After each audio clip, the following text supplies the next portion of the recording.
What's up, all you Minties? This is the Uncanny Omar from Near Mint Condition, and join me today for an overview of the Justice League of America Bronze Age Omnibus Volume 3 from DC Comics, so please stay tuned. Welcome back, everybody. So here it is, the Justice League of America Bronze Age Omnibus Volume 3. It does exist. It's finally out. This has had some bumps on the way to getting this book printed, and we'll talk a little bit about that here in a few, but let's take a look at this cover. We have a cover here by Carl Kessel, and we have Hawkgirl, Elongated Man, Green Lantern, Red Tornado, and the Atom, and in the background you have some classic Justice League members. The spine here, it's a classic picture of the Justice League, including this young lady right here, who looks a lot different these days. And I think that is Dick Dillon, if I'm not mistaken. And, of course, the Justice League of America, Bronze Age, Omnibus Volume 3. Has this bronze tone to it, this finish to the color. And then the back here are some of the covers that are collected in this particular omnibus, along with the content down here and the price being $125. Now, let's look at it under the dust jacket. By the way, the dust jacket flaps do advertise other Bronze Age books, other Bronze Age omnibus editions from DC Comics. And here's what it looks like under the dust jacket. So it's got this embossed Justice League of America, the Bronze Age Omnibus Volume 3 on the spine as well, with the DC Omnibus label down here, or logo, and nothing really in the back. Now let's get this open and talk just a little bit about it. So what did I mean by it does exist? It is real. It's finally here. Well, this book had been previously solicited in the catalog and then canceled. And it was canceled and then replaced by a deluxe edition hardcover, which was the Adam and Jean Loring wedding. It was a hardcover edition collecting some of the books that are collected in here. So everyone thought, well, the Bronze Age line is dead as far as Justice League, and now we're going to have to get these deluxe editions hardcovers. But then there was no more after the wedding of the Adam and Jean Loring. So what happened? I'm not sure if DC had a change of heart, or if the people that were working on this particular project came back to the project to finish it. I'm not 100% sure.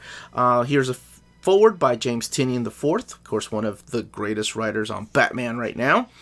You have your table of contents here and the credits, so it tells you what page these particular comics are in, when it was originally published, and the creators behind each of these books. Most of the names you are going to see on here are Jerry Conway and Dick Dillon. Dick Dillon, I think, reminds a lot of people of this era of the Justice League. So it looks like we are going from 1977 all the way up until 1980. And here is your forward by James Tynion. And I had to read this. So what's interesting about this forward is that it was written in December of 2018. This book was originally solicited to come out in 2019, but like I said, it got canceled. So it seems like they kept all the files for the original idea of this omnibus, including the content in here. So speaking of content, this does have quite a bit of content. This collects Justice League of America 147 to 182, Super Team Family 11 through 14, which sets up those stories of Jean Loring and the Atom. The DC Special Series number 6, Secret Society of Supervillains number 15, DC Comics Presents number 17, and then pages from The Amazing World of DC Comics number 14. So it's a big book. We're talking about 1,192 pages. So almost 1,200 pages of material that is collected within this particular omnibus. And it has a lot, including two of my very first... Well, I'll talk about that when I get there. Let's look at some of this artwork. This is the stories here that set up the events that will lead into the big wedding. Hope it's not a spoiler for anybody, but it is the title of a particular deluxe edition that came out. And let's get to the Justice. But okay, I do have to say that it is cool to see Captain Comet in these issues. And Hawkgirl just joined the team a couple of issues ago. I had Justice League Bronze Age number 1. I did not get volume 2, just because it was not my cup of tea. So before we go any further, why the heck did I buy this book? It's because a few of you asked me if I was going to do an overview of it. So of course I had to. I love you guys. So this is my overview. I read some of this stuff, and I'm kind of glad I got this, because Two of the issues in here brought back a lot of memories, and I'll explain why in a little bit. But yeah, I've talked about how the Bronze Age wasn't really for me, Silver Age, and I've tried different things. I think the ones that I've actually enjoyed the most were Jack Kirby's Fourth World or the Uncanny Omnibus. But for some reason, the Justice League, Silver Age, and the Bronze Age just really didn't speak to me. Now, this is a lot different, though, because now we have Jerry Conway, we have Steve Englehart, we have Paul Levitz, and we have a different just writers and artists that are on the book. There's still a lot of team-ups with the JSA, and actually it kicks off with this big event, or this big team-up between the JSA, the Legion of Superheroes, and the Justice League. And this guy, when I was reading this particular issue, looks like Dennis O'Neil. But that's long before Dennis O'Neil looked like that. I just found that to be interesting. So this book does have a lot. Like I mentioned, Jerry Conway, Dick Dillon are the main contributors to this. But you also have Steve Englehart, Marty Pisco. George Tuska is also one of the artists that does some of the fill-in issues in this. And this is during what is known as the Satellite era. The Justice League Satellite era. That has been made popular by Grant Morrison, by Jeff Johns, by just several writers that have ever had the privilege of writing Justice League. They always go back to this era of just classic storytelling. And that is one thing I will say about this. This does have all your classic lineup of Justice League members. You have Batman, you have Superman, you have Wonder Woman, you have Hawkgirl eventually joined the team, Aquaman, Red Tornado, Elongated Man. I don't know. That to me, I think it's classic because that's what I think of classic, and I'll explain why here in a little bit. Let's get to this wedding issue. I think it's issue 157. This issue right here. So yes, everything that was collected in that oversized hardcover is all collected again in this omnibus. So I don't know if you're going to be double dipping, if you're going to keep that and get this, or if that's just the story that you enjoy and wanted to have in the Deluxe Edition. But this is the one for a lot of people that have been waiting on this book for the last couple of years. So this is where Jean and Adam, who he was searching for through the beginning of the first 4 issues, and they end up getting married. You get this nice picture here. There's a nice little thing at the end of this particular issue where it tells you who these characters are. Right here. Including their secret identities. Now, there's 2 stories in here. I think I've showcased a lot of the artwork, in particular to speak to me, and I'll explain why. So these issues right here, 164 and 163. Boy, I did that backwards. But anyway, back in the summer of 1989, I was a huge Marvel fan, huge Marvel fanboy, and I guess I still am. But, you know, I wanted to dive into some of the DC stuff. I had read Crisis on Infinite Earths, gotten some back issues. I started reading Batman like everybody else, Superman. But I wanted to get to the core team because I was a fan of X-Men, of course. I was a fan of Avengers. I was a fan of the Fantastic Four. So characters that, you know, worked with each other. I wanted to see what the Justice League was. As a kid, I grew up watching Super Friends. So at the time, I think it was Justice League International that was coming out, or Europe. But I wanted to go back to the beginning, so I went to my go-to place at the time, and so in 1989, we're talking about the flea market. And there was a guy that set up at the flea market, and I've talked about him before on the show, and that was Dr. Comics. I don't know if he had a PhD or not. All I know is he has some cheap books, including quarter and dime title long boxes. And these books right here, 163 and 164, were in the quarter boxes. And of course, he always worked the deal with me, because that's who I was. Even back then, I was haggling. But these are the ones I remember getting. And I remember looking at this. You could be a winner in the second Superman movie contest. And it was like how to be an extra in there. Oh my gosh, and I remember thinking, I wish I could travel back in time so I could be an extra in the Superman movies. That would have been awesome. I don't know if anybody else ever did that. Or like the big, I think the big one for a lot of people was Uncanny X-Men 137 with, you could win $10,000 shopping, or this book could be worth $10,000 shopping spree at Toys R Us. Did they ever find the kid that won that, by the way? Anyway, I thought that was so cool. Like, I wish I could travel back in time. And I thought, wait, why didn't I just travel back in time and, you know, use my powers for good instead of trying to be in a Superman movie or buy Action Comics #1. But anyway, this was classic to me because this is, as a kid, I thought was what the Justice League was. Because the Justice League at the time didn't have, that was coming out in 1989, didn't have characters like Batman, Superman, and Wonder Woman. Like the Holy Trinity was not part of it.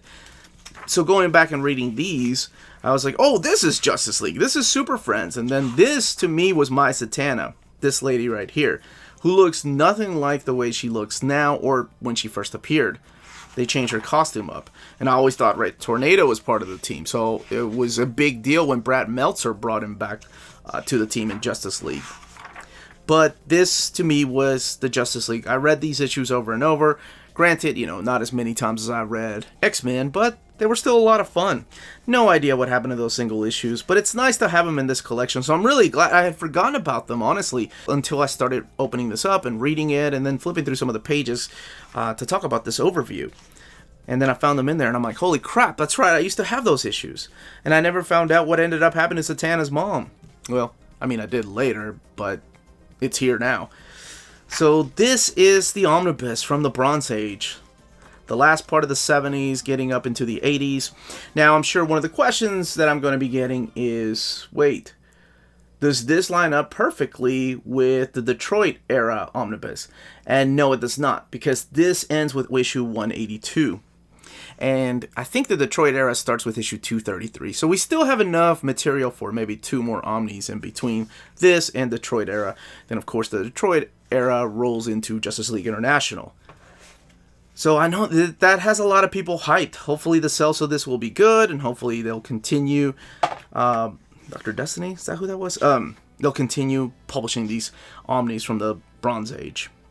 But this is classic superheroes. By the way, I have a lot in common with James Tynion. Reading his intro, he talks about how he was an X-Men fan and how the Justice League, he had to go back and read some Justice League stories after reading Grant Morrison's JLA.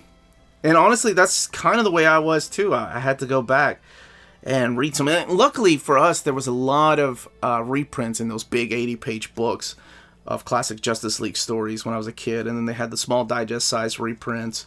Of course, they were all over the place. So here's the Limited Collectors presents the world's greatest superheroes, Justice League. Okay, there's some pinups here. And then you have a key to the pinups. That's cool. Some articles.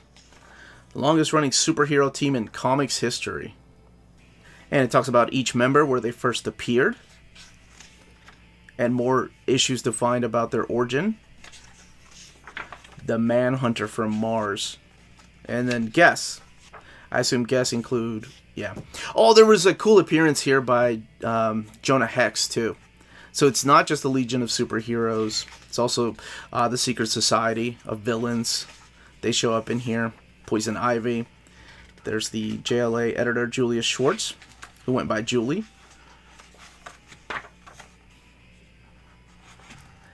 Is that Joe Kubert? Can't tell who that artist is that did that. And then the bios. And sadly, yeah, Dick Dillon passed away in 1980. So I think his last issue will be in the next volume of this, volume 4. Sadly, when you look at the bios, a lot of these folks have gone. And let's look at the binding. Almost 1,200 pages. Here's what your eye looks like. It is sewn binding.